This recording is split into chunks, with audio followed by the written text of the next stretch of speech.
হে কলিযুগের জীবগণ, তোমরা অনুভব করতে শেখো। আর 5টা যুগের থেকে কলিযুগটা ভিন্ন, কারণ অন্য যুগে যা হয়েছিল কলিযুগে তার থেকে অভিনব বস্তু পরমেশ্বর আমাদের জন্য প্রদান করেছেন। কলির ভগবান শ্রী চৈতন্য শ্রীমান মহাপ্রভু তিনি আমাদের জন্য অত্যন্ত সহজ সরল পন্থা নিয়ে আসলেন, যে পন্থাকে অবলম্বন করলে পারে অনেক কৃচ্ছ সাধন করতে হবে না। সত্য যুগে অনেক কৃচ্ছ সাধন করে পরমেশ্বরকে প্রাপ্ত করতে হতো, ত্রেতাতেও অনেক কৃচ্ছ সাধন করবার প্রয়োজন ছিল, দাপরেও বহু কৃচ্ছ সাধন করে তারপর পরমেশ্বরকে পেতে হতো।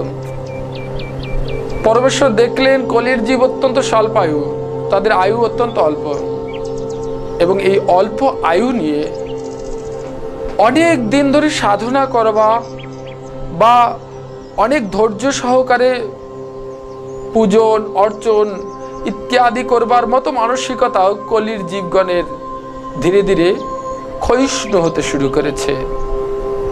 এই জন্য তিনি এক সরল সহজ সুন্দর পন্থা দিলেন, যে পথটাকে অবলম্বন করলে পারে অত্যন্ত সহজেই আমরা পরমেশ্বরের কাছে পৌঁছতে পারবো, পরমেশ্বরের সেই বার্তার অনুভব করতে পারবো এবং মানব জীবনের চরমতম প্রাপ্তি শান্তির আভাস পেতে পারবো। আজকে চারিধারে এত অশান্তির বাতাবরণ, কোলাহলের পরিবেশ, ফলশ্রুতিতে আমরা বিভ্রান্ত হয়ে পড়ছি। কোনটি পথ, কোনটি বিপদ? পথ আর বিপদের মধ্যে দুটোর প্রভেদটাই ভুলে বসেছি।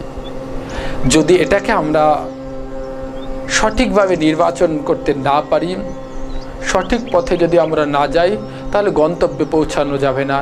বিভ্রান্তের ন্যায় এদিক থেকে ওদিক শুধুমাত্র ছুটতেই থাকব। এক একজন এক এক পন্থা দিচ্ছেন।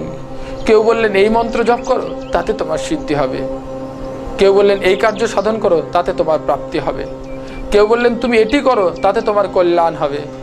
কেউ বললেন তুমি না না না তোমায় এটি নয়, তুমি যদি 7 দিন ধরে উপবাস করো তাহলে বোধহয় পরমেশ্বরের করুণা হবে। কেউ বললেন তুমি যদি 7 দিন ধরে ওই জলের মধ্যে নেমে গিয়ে কণ্ঠ পূর্ণ করে তুমি যদি স্তুতি করো তাহলে পরমেশ্বর তোমার প্রতি করুণা বর্ষণ করবেন।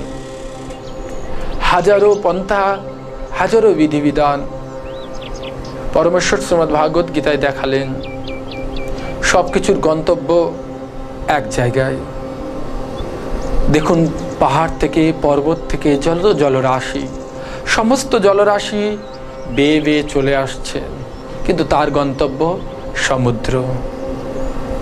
পাহাড়ের জল যেমন সমুদ্রে গিয়ে মিশে যাচ্ছে, নদীর জল যেমন সমুদ্রে মিশছে, বৃষ্টির জলও একত্রীভূত হয়ে সমুদ্রেই মিশছে। সবার গন্তব্য যেমন সমুদ্র, সমস্ত পন্থার অন্তিম গন্তব্য গোবিন্দ শ্রীপাদ পদ্ম, গোবিন্দ চরণ আশ্রয়। সেটি হচ্ছে শ্রেষ্ঠ কর্ম।